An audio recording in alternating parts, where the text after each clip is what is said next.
सुबह crime branch के 1 दर्जन अफसर दिल्ली के मुख्यमंत्री अरविंद केजरीवाल जी के घर पहुंचे।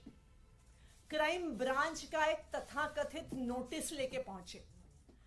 कहते हैं कि ये नोटिस हम दिल्ली के मुख्यमंत्री अरविंद केजरीवाल जी के हाथ में ही देंगे। आज सुबह वही आधा दर्जन क्राइम ब्रांच के अफसर मेरे घर पहुंचे। 2-3 घंटे तक वहां पे इंतजार किया। कभी अंदर गए, कभी बाहर गए, कभी घर के पीछे के दरवाजे पे गए, कभी आगे के दरवाजे पे आए। कहते हैं जी क्राइम ब्रांच का नोटिस है और नोटिस सीधा मंत्री जी के हाथ में देंगे। वैसे तो जो बेचारे क्राइम ब्रांच के अफसर आए, हमें उन बेचारों पे के दया ही आती है। दया इसलिए आती है कि जब पुलिस में आए होंगे, प्रमोशन के बाद इंस्पेक्टर बने होंगे, एसीपी बने होंगे, तो तब सोचा होगा कि पुलिस में आके देश की सेवा करेंगे। तब सोचा होगा महिलाओं की सुरक्षा करेंगे।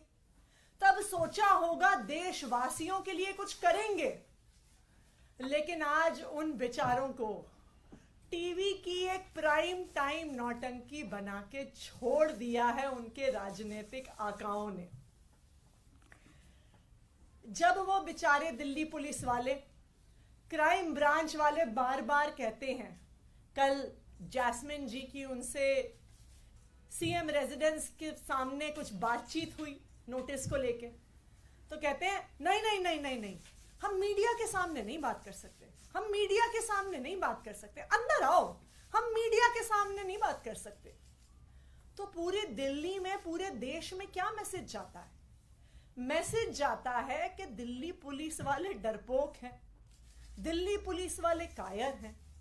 ये कितने दुख की बात है कि दिल्ली पुलिस के जाबाज सिपाहियों की इमेज आज एक डरपोक इंसान, एक कायर की कर दी गई है, जो मीडिया के सामने बातचीत भी नहीं कर सकता।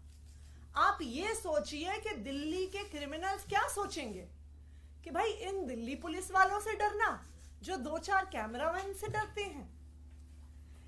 एनीवे, तो कल आए क्राइम ब्रांच वाले 3-4 घंटे की इस नौटंकी के बाद मुख्यमंत्री अरविंद केजरीवाल जी को एक नोटिस देके गए।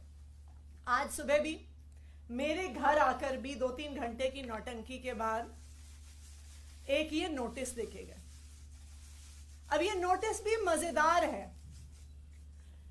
ये नोटिस ना तो एफआईआर है, ना ये किसी प्रकार का समन्स है, ना इसमें आईपीसी की कोई धारा, ना इसमें सीआरपीसी की कोई धारा, ना इसमें पीएमएलए की कोई धारा, ना इसमें प्रिवेंशन ऑफ करप्शन एक्ट की कोई धारा।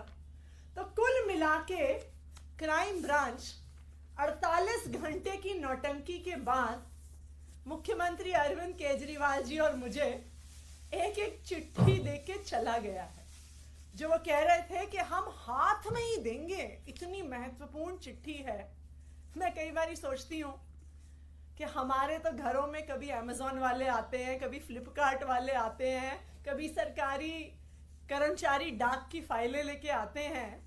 तो ये तो स्वाभाविक बात है कि वो फाइलें, वो डिलीवरी ऑफिस में ही छोड़ी जाती है। कोई मुख्यमंत्री, कोई मंत्री डाक के डेस्क पे बैठ के चिट्ठी रिसीव करने के लिए नहीं बैठा। लेकिन जो कल हुआ वो उन पुलिस वालों की गलती नहीं है, उनके राजनीतिक आका हैं जो हमसे कुछ सवाल पूछना चाहते हैं। तो वो हमसे पूछना चाहते हैं कि आखिरकार किसने आम आदमी पार्टी के विधायकों को ऑफर दिया। तो मैं दिल्ली पुलिस के राजनीतिक आकाओं को बताना चाहती हूं कि आपको इतनी नौटंकी करने की जरूरत ही नहीं थी। मैं आज प्रेस कॉन्फ्रेंस करके उन सवालों का जवाब दूंगी कि आखिरकार किसने आम आदमी पार्टी के विधायकों को करोड़ों रुपए के ऑफर दिए।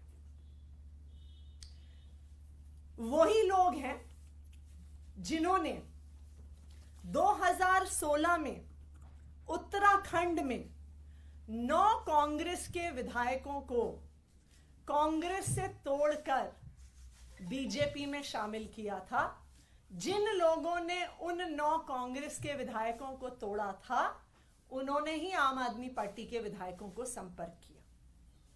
गोवा 2019 जुलाई, जब 14 एमएलए कांग्रेस पार्टी के, 17 उनके टोटल विधायक जीत के आए थे, उनके 14 एमएलए कांग्रेस छोड़ के भारतीय जनता पार्टी में चले गए।